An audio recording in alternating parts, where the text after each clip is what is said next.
Number 16 has a 500-pound cannon and mounted on wheels, a 30-pound cannonball, shot with a speed of 220 feet per second at an angle of 40 degrees. What's the final velocity of the cannon? So this is an explosion.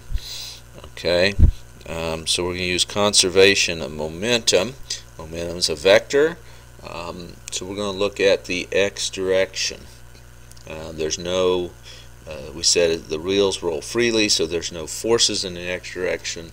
So for the x direction, we'll have conservation of momentum, and we'll have the mass of the ball times the velocity of the ball plus the mass of the cannon times the velocity of the cannon, okay, is the similar thing after the collision. Velocity of the ball and the mass cannon, the velocity of the cannon. So there's what we want to find, the velocity of the cannon after the collision.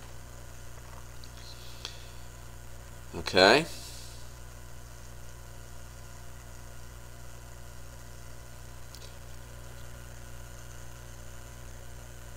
These values are both 0, so that makes that a little bit easier. And so we just need the velocity of the ball in the x direction, which is what we have. Okay, so if I were to draw a picture, let's see, the ball's shooting out at 220 feet per second at an angle of 40 degrees,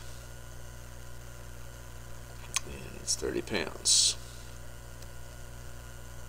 So the velocity in the x direction is 220 cosine 40. Okay, and that value is 168.5 feet per second. So that's the velocity of the ball in the x direction. So our equation for conservation of momentum becomes 0. We're going to use the ball going to the right, so the cannon's going to go to the left. Okay, so the mass of the ball, it's 30 over 32.2. We really don't need to divide, but I'll write it in there. The velocity of the ball, 168.5.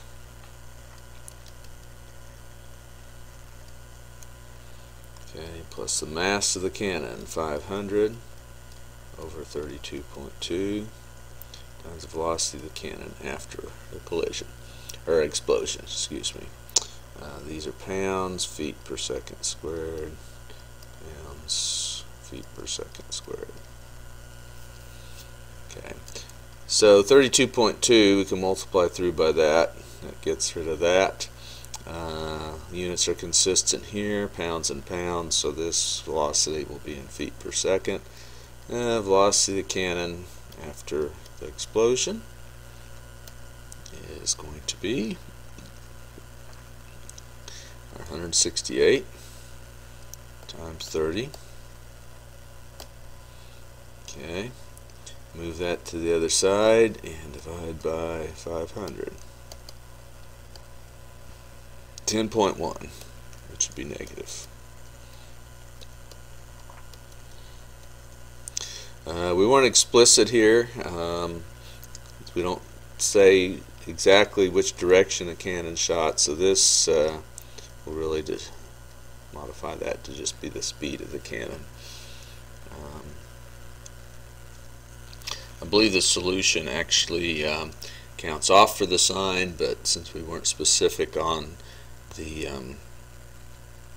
given directions, more appropriate would be just to give the speed, 10.1 feet per second.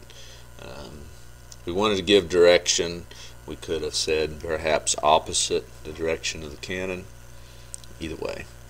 Okay. Key point is conservation of momentum in an explosion, and to get just the x component of the velocity as we did over here.